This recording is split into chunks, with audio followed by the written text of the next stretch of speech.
So ayan mga idol, what's up? Chris Ride Motovlog nga po pala. For today's, nandito ngayon tayo sa Motor Star. Tingin po tayo ng mga motor nila dito. Along National Highway, General Santos City. Ayan, meron po tayo dito Motor Star Cafe 150. So ayan po yung itsura niya mga idol. Wow, galing ah. Ganda nito mga idol kasi naka-LED na rin po ito. Tapos meron siyang daytime running lights dito na pabilog. Ito po yung headlight niya. Ayan o. Motor Star Cafe 150. So ito po yung pormahan niya mga idol. Ayan o. So dalawang kulay po yung available nila dito. Isang matte orange tapos isang matte gray. Ayan o. Matte gray po ito.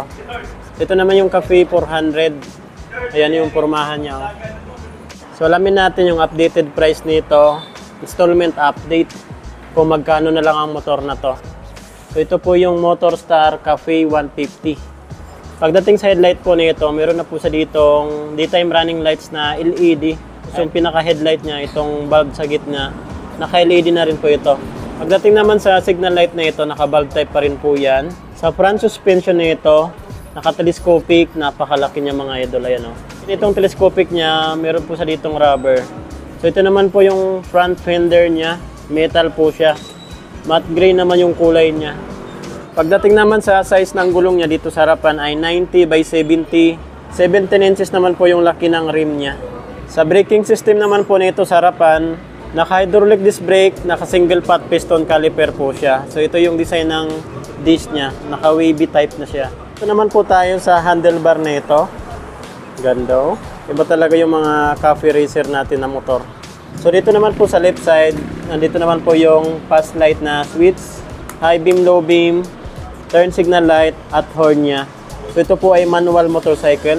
Nandito po yung clutch niya. Ito naman yung choke niya. So dito naman po sa right side, nandito naman po yung kill switch. Meron pa sang switch ng ilaw. Ayan o. Ito naman po yung electric start niya. At meron din po sang kickstart. Meron din po sang kickstart assist. Pagdating naman po sa panel gauge na ito, maganda po dito, naka-digital na rin po ito mga idol. Hindi lang natin mabuksan kasi wala po sang battery. Ito naman po yung design ng decals niya. May number 8 po siya dito. Pero po sa dito stripe na decals, kulay gray po ito. At dito naman yung brand niya, Motor Star. Laki rin po ng fuel tank na ito. So dito naman po tayo nagagas. Pagdating naman po sa upuan na ito, talagang napakalambot. Ito ang forma niya. So dito naman banda sa baba, nakalagay po dito is Cafe 150. So sa makina po nito, naka 150cc. So carburetor type pa rin po ito. Maganda dito kasi madali lang i-maintain itong motor na to. Laki ng makina niya. Ganda ng design ng muffler niya. Tapos ito yung butas niya. May kalakihan din yung butas niya. Dating naman sa taillight at brake light na ito, naka-LED na rin po ito. Yung gusto ko yung kulay nito, itong gray, matte gray. Ang ganda ng datingan niya. Hindi halatang Motor Star. Lapit ng design niya. Kung naman po tayo sa price saka installment update nila dito. Yan, nakalagay dito, Cafe 150. SRP, 59,000. Sa down payment naman po nito, kung 30% yung ida-down payment nyo, 17,700. Ang 1 year na installment nyo na lang po nito ay 3,842. Mas malaki naman yung down payment nyo. Ayan o. 40% down payment, 23,600 pesos.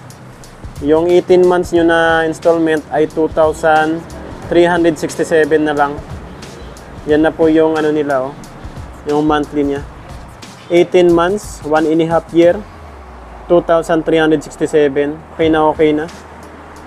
Sa halagang 59,000, meron na po kayong Cafe 150. Grabe. Ang lupit na motor. Ayan yung makina. Laki. Laki ng makina niya. And then carburetor pa rin po ito. Madali lang niyang i-maintain mga idol. So kung naghahanap po kayo ng cafe racer yung datingan, punta na lang po kayo dito sa Motor Star, General Santos City branch. Along National Highway lang po ito. Ayan yung katapat niyang building.